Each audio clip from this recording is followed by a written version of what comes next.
What's up guys, Lucas Fowler here at Syntaur, and usually I'm the one behind the camera, but today I decided to step in front of the camera and talk about one of my favorite musical instruments, and that is the Akai MPC Mark II. Now this model was released in 1991 and I believe it ended in 1994, but there is a Mark I version of this which is also very well known, and that was released in 1988. The only difference between this and the first model is that this one has a headphone jack and this one looks like a cash register. But other than that, there's no difference between the two units. This model was made in partnership with Roger Linn, so was the MPC6002, and after that I believe that he had no affiliation with them at all, hence the signature is gone, and only on the 3000 and the 60 do you see that. Now sampling is a very important thing within electronic music, and ever since the Fairlight or the Mirage has come out, a lot of devices have sort of tried to add features and allow you to do more and more every couple of years have come out. So the MPC was sort of the kind of first unit next to the SP1200 that kind of featured a MIDI sequencing ability, the ability to sample, and to really just kind of have a groove box all-in-one machine that allowed you to make a lot of interesting music. And the thing with the MPC is that, or specifically this model, is that it's very limited in what it can do. It can only really, you can control the volume, the pitch, and really just, that's about it. That's really all you can do. It's a very limited machine, and factory these came with 512 kilobytes of RAM, which gives you about 13 seconds of sampling time, which is not much considering what you can do with today. So Akai has been making samplers for a really long time. Their first unit was the Akai S612 with the quick disk drive that came with it. These were pretty unique in the fact that you could loop a sample in a really unique way and that you had real-time control of an analog filter. But other than that, that's really all it could do. So this unit is kind of unique to the 612 in that it has this sort of 12-bit lo-fi nature. It doesn't have a filter, unfortunately, but it does sound great. It kind of depends on what you're trying to do with it, really.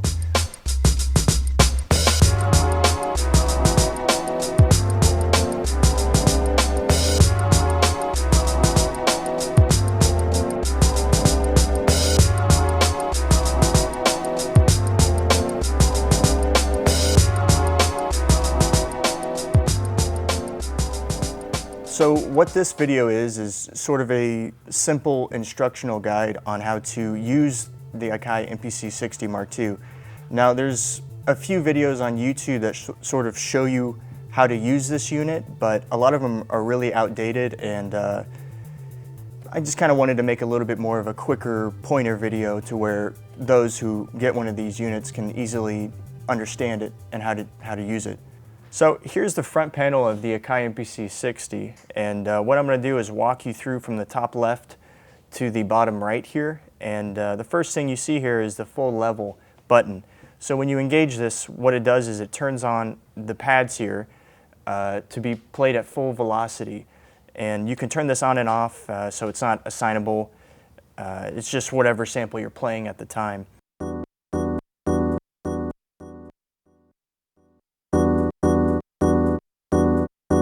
The next one here is 16 levels, and what this does is if you pick a sample here, as you can see on the display, you can have it pick velocity or tuning.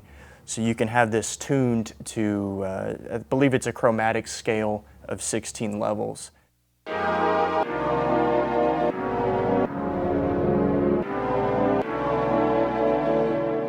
next one here is your bank. So when this is off, this is bank 1, bank 2, bank 3, bank 4, and then all the way back to the beginning.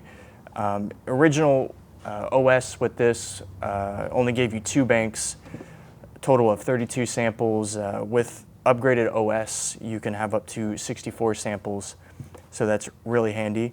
The next feature here is after. So you turn this on here, you can have this assigned kind of like your 16 levels to do volume, tuning, or have it kind of go in between 3 different variations of the same sample. So I believe in the original MPC tutorial video with Roger Lynn, he talks about using this with a hi-hat. As you can see, it's named here HiHat Decay, where you can have it all the way down at a very short sample and then bring it up to where the sample is open. So you can animate this while you're recording, and it offers some really cool features that way.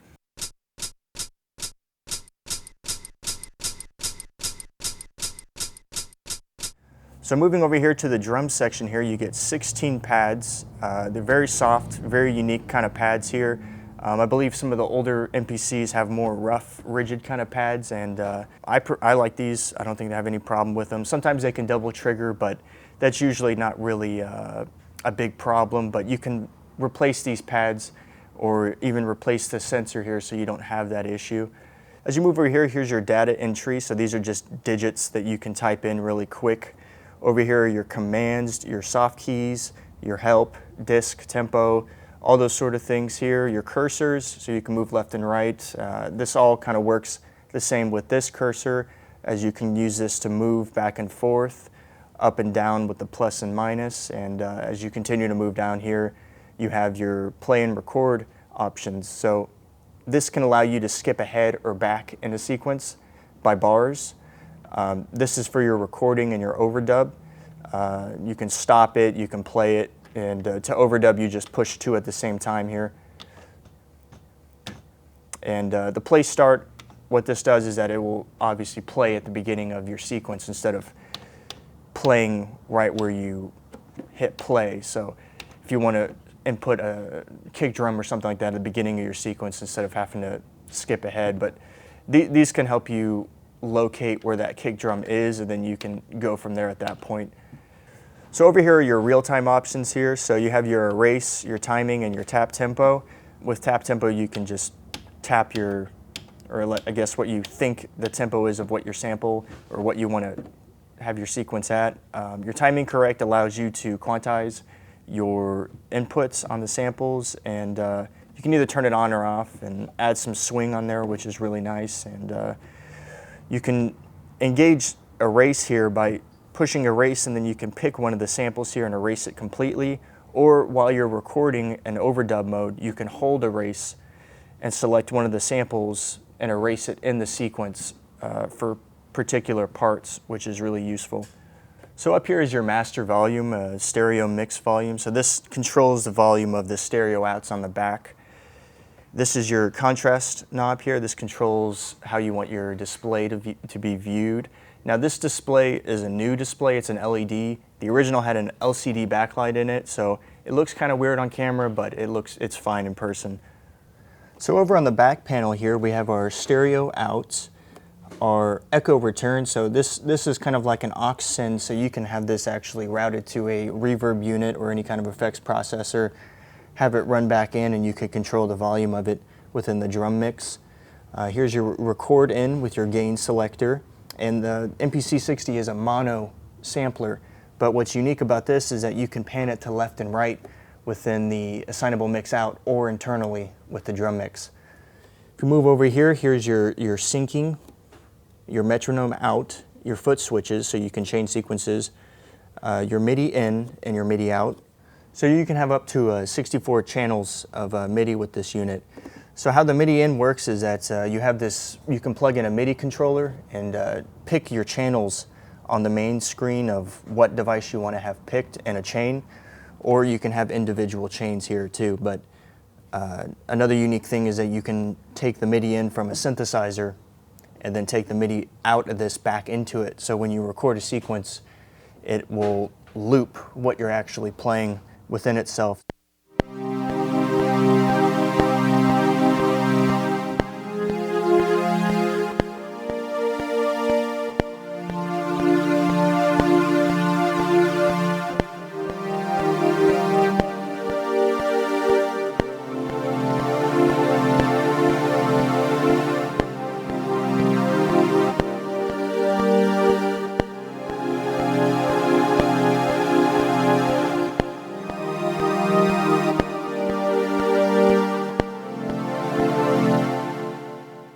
These are your assignable mix outs. There's 8 of them. And another thing you can do is use the echo out as a 9th channel to have 9 assignable mix outs. So now that we've talked about some of the outside features, let's talk about how it works internally. So let's sample some stuff.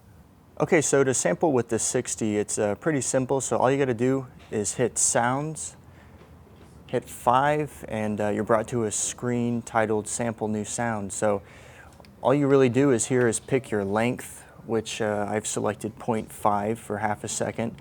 You can turn monitor on or off so you can hear the sample while you're recording, and then your record level. So I'm gonna go ahead and play my sample here and record it. So I'm gonna arm by pressing soft key 1 and play my sample. And then you can listen to the sample. And if you like it, all you gotta do is hit keep and name, and then go ahead and name your sample. So I'm gonna name mine Kick 1, then use the plus and the right cursor here to erase the rest of those digits. And I'll hit done. Oops. See, it's real easy to mess this up. Kick, there we go. So now we hit enter and then hit done. So we're taken back to the sound screen, and to assign this sample to a pad, all we gotta do is hit 1 and then press our pad that we would like, and then we pick our sample, turn full level on. Now we can hear our sample. It's simple as that. Okay, so once you've sampled a sound into the unit and you want to change the start and end points of it, all you got to do is go to Sounds, go to 6 for Edit Sound here, and then you have your start and end points here. And you can delete or after this zoning here. So let's say we want to cut a little bit off the kick here. And then come over here to our do zone and delete before and after. So let's say before this start point, hit 4, it's going to do its thing, and then it's done, and you can listen to it. Other than that, you have your volume control and your tuning, so you can take this all the way down an octave to the point where you can't hear it, and then all the way up about 6 semitones. Okay, so to record a sequence on the 60 is pretty simple. So all you got to do is go to your main screen here and see that your sequence is pretty much zeroed out here. You can erase your sequence by pressing erase and then selecting the associated notes that you would like to be erased. Or you can just go ahead and scroll and pick a new sequence if you'd like. You can move over to the tempo knob here. You could tap, or you could just, type one in if you have one in mind. As you scroll down here, you have your time signature and your bars.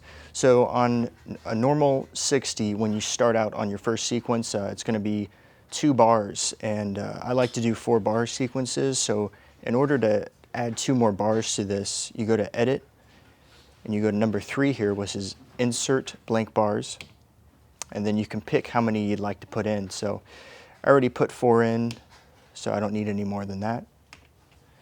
So you come down here to your track part here. So each one of these tracks, you have a total of 99 per sequence.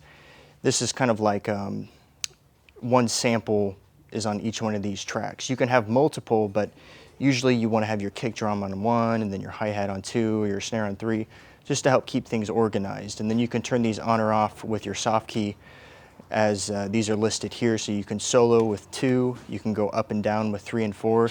So you kind of has some nice live functions with that. So now that you've sort of selected this, all you got to do is hit record, and your metronome comes on, and then go ahead and play your sequence.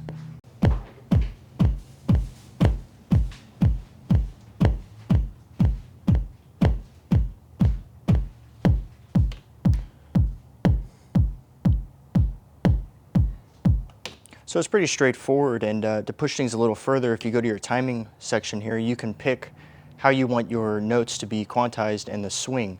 So if we turn the swing up here, let's say to 60, and then get a hi-hat, and go up 1 track here to keep them separate, and we record these. Let's turn it on to 16 notes. So while you hold this timing correct, it will play it automatically for you as you're recording.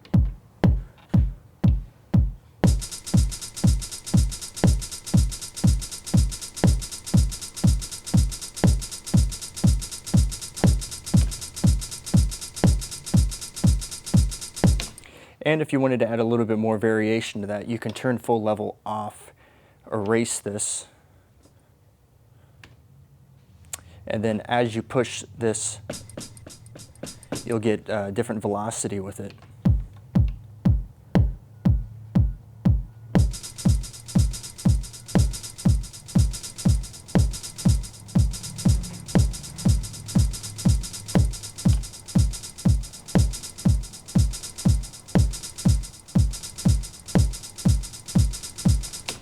It's kind of fun. So to use the hi-hat decay feature is really simple. All you gotta do is go to Sounds and pick Note Variation Slider, which is 3. Pick your sample, and then you can pick your tuning, your decay, your attack, those sort of things, and then you can pick the range of what you want. So -120 is at 1 octave. So it's not -12, it's a -120. As you move this slider and play the sample, it's gonna change. And this is also, you can do this while you're recording and it will record it. So if I erase my kick here and then re-record this section,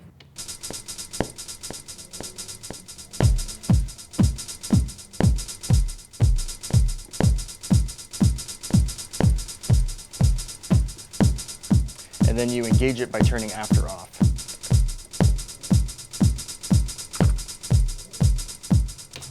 All right, so that's the Akai MPC60, sort of a quick overview, sort of tutorial video. I know there's a lot of features on this unit that I could go into. Could spend a lot of hours going in on how to dial in some of these sounds and some of the features here, but you know, just for a little quick video like this, I think this is enough for a lot of people to have an understanding of how to use this and sort of get an idea of what it is. So I think we'll end this video with a nice little house jam, keeping in with the sort of old school MPC nature. So you ready? Let's do it.